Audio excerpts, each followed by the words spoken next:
Hi, my name is Chris Borowski. I'm the expert manager in SaMASZ Poland. In today's video, I would like to show you and talk a little bit about our twin rotor rotary rake Z2.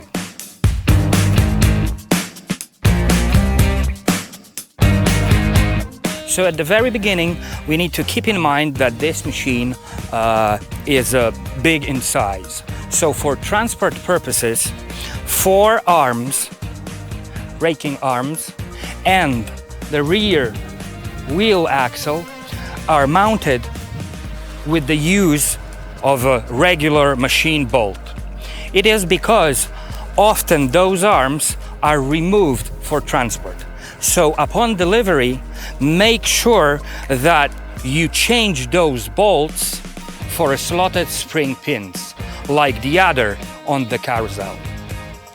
So once we change the bolts for slotted spring pins, we can connect the machine to the tractor. Z2 rake has a standard 2-point hitch connection, so we need to attach lower link arms to the headstock here.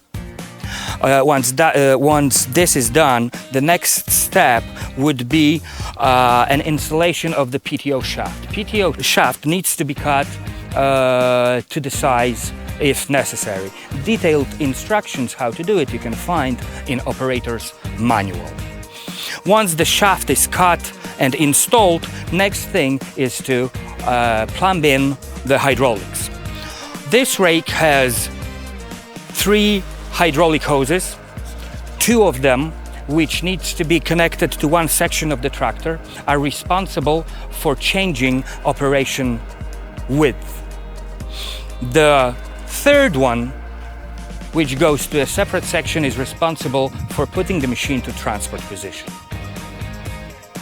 Once the hydraulics is connected to the tractor, then we need to put the road light plug in and we are set to go.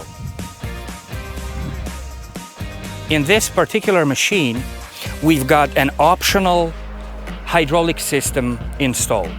The system consists of a simple control panel and the hydraulic block, and it allows for locking one rotor in headland position and operating with the other one by means of hitting a button on the simple control panel. So we've got everything hooked up to the tractor. The next and very important parameter is to set the headstock height. Usually we set the headstock height of the ground for 45 centimeters, which is about a feet and 4 inches of the ground. However, tractors vary, and the general rule how to set up a machine is to keep the rotor level to the ground. So the space between the end of the tine and the ground should be even all the way around the rotor, because we don't want to get any debris, dirt or stones into our precious feed. Z2 rake has a pivoting headstock and a 4 steering system. So it means that the rear transport wheels are going to follow the track of the tractor. Everything is controlled by means of those steering rods. As it comes to the transport chassis, this rake has 2 of them. Transport chassis is based on 3 tandem axles. So it has 6 wheels each, which helps and allows for a great ground following in 2 dimensions. 4 wheels out of 6 are caster. Remember to check tire pressure before the first use. Needed pressure is marked on this decal here. So what is more about the working chassis is that it can be fine-tuned in this axis by means of this turnbuckle here. It has a additional height adjustment on those two pins, so it means that the chassis can be lifted or lowered down a bit. It is dedicated for soft or firm fields. Because of the larger size of the machine and the height restrictions, machine is delivered without outer tine arms. Before starting the operation, we need to reinstall the tine arms.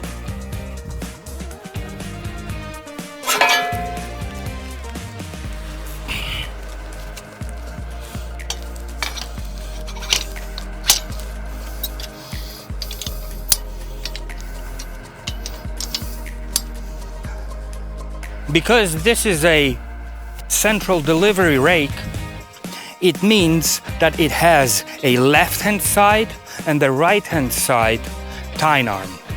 Make sure that you install left tine arm on the left rotor and the right tine arm on the right rotor. So once the tine arms are installed, the next step is to open up the protective guards. To do it, we need to remove the pin, lie the guard down and secure it with this pin back. Now the guards are down and the machine is ready for operation. Drive transmission in this central delivery rake is based on PTO shafts and gearboxes. So first, power is transferred via main PTO shaft, which has a wide angle joint on the implement side. Then it goes to the built-in PTO. That PTO is built in the first part of the drawbar. Then the power goes to the intersecting gearbox, which is mounted underneath the main frame. Then it's distributed on the left and on the right working unit via PTO shafts to the rotary gearboxes. Those two shafts are equipped with the overrunning clutches. 3 gearboxes that we have here are a standard type of gearboxes that SaMASZ uses in its equipment. So it is an oil operating gearbox. The oil used for this application is 80 way 90. It should be changed after first 50 hours or after 500 hours or at least once a year. Remember that this machine has a lot of grease points, and greasing is really important. Grease points are marked with this decal here. As it comes to the gearboxes in SaMASZ rakes, we've got 2 types of rotary gearboxes. In this particular model, so in the larger model, 840, we've got a gearbox with the quick connecting rod replacement system. So it means that in case of breaking a tine arm during operation, change of the connecting rod is fairly fast and easy, because you need to take 4 bolts out and then you can remove the housing with the connecting rod out of the gearbox. It cuts the downtime to minimum, because there is no need of taking the whole gearbox out of the frame. So change of the connecting rod can be done with the gearbox mounted to the frame. Those gearboxes have 3 plugs. So at the top is a breather, which can be used as a place to put the oil into the gearbox. They have a access side plug and the drain plug from the bottom. In this gearbox, we have a side glass as well to check the oil level in the gearbox. So as it comes to the working unit suspension, so it is suspended on the 2 pivoting pins at the end of the telescopic arm.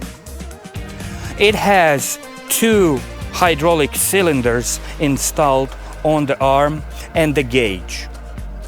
The big cylinder puts the machine to transport position, and it is a single acting cylinder.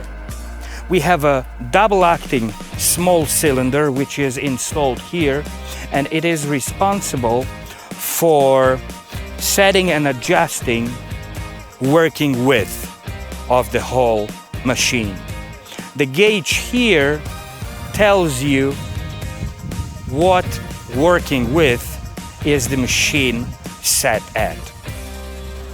If the indicator is in this position, it's the smallest working width, and if the indicator is on the other side, it means that the machine is spread as wide as possible with the total width of 27.5 feet, which is 8.4 meters. The Z2-840 rake has a special plate.